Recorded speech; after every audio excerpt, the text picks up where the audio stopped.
Penduduknya itu ada 25.368 25.368. Oke. 별빛이 내린다.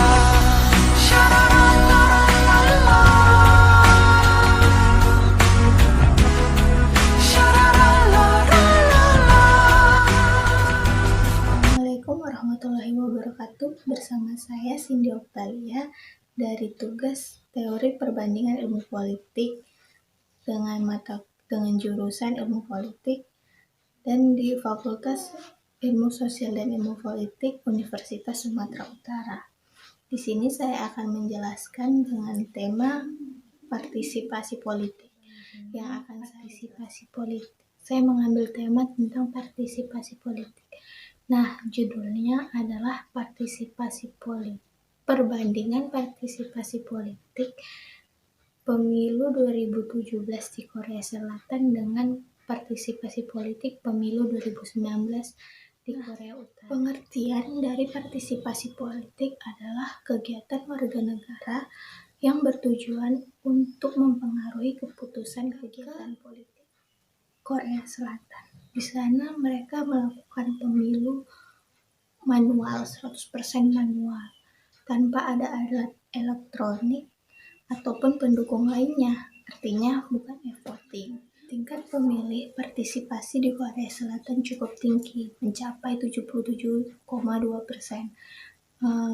Peningkatan ini cukup bagus dari sebelumnya, karena ini cukup meningkat 2% dari tahun-tahun sebelumnya, dari pemilihan sebelumnya. Pemilih di Korea Selatan mencapai 42 juta jiwa, dengan hasil seluruh penduduk berada 52.446.201 jiwa. Nah, ini pemilihan presiden ke-19 di Korea Selatan. Dan di sini dimenangkan oleh Moon Jae-in, adalah presiden ke-19 Korea Selatan.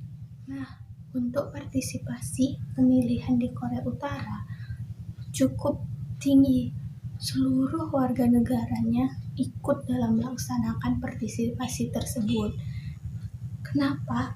Karena pemimpinnya yaitu Kim Jong-un, presiden mereka, ikut turun tangan untuk memilih dalam pemilihan tersebut, sehingga para warga negaranya ikut berbondong-bondong melakukan pemilu pada hari. Nah, untuk di Korea Utara jumlah penduduknya ada 25.368.620 dan untuk partisipasinya sekitar 24 juta jiwa.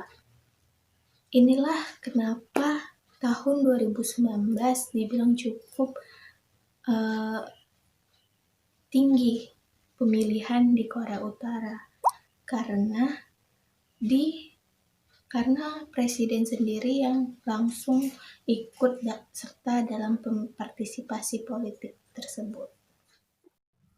Nah, untuk di Korea Utara juga mereka melakukan pemilu dalam bentuk yang manual, misalnya dalam bilik suara dan TPS seperti di Indonesia. Untuk di Korea Utara, mereka melakukan pemilu dan itu wajib dilakukan karena untuk membantu pemerintah juga dalam mensensus penduduk mereka pada saat itu, sehingga dapat diketahui berapa jumlah penduduk mereka saat itu.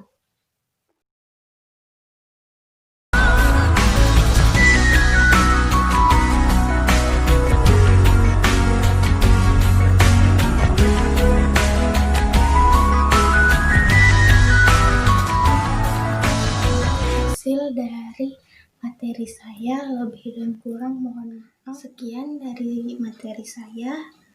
Sampai di sini tentang partisipasi politik pemilu 2017 di Korea Selatan dan partisipasi pemilu 2019 di Korea Utara. Mohon maaf bila ada kata kesalahan data ataupun itu. Sekian dari saya. Assalamualaikum warahmatullahi wabarakatuh.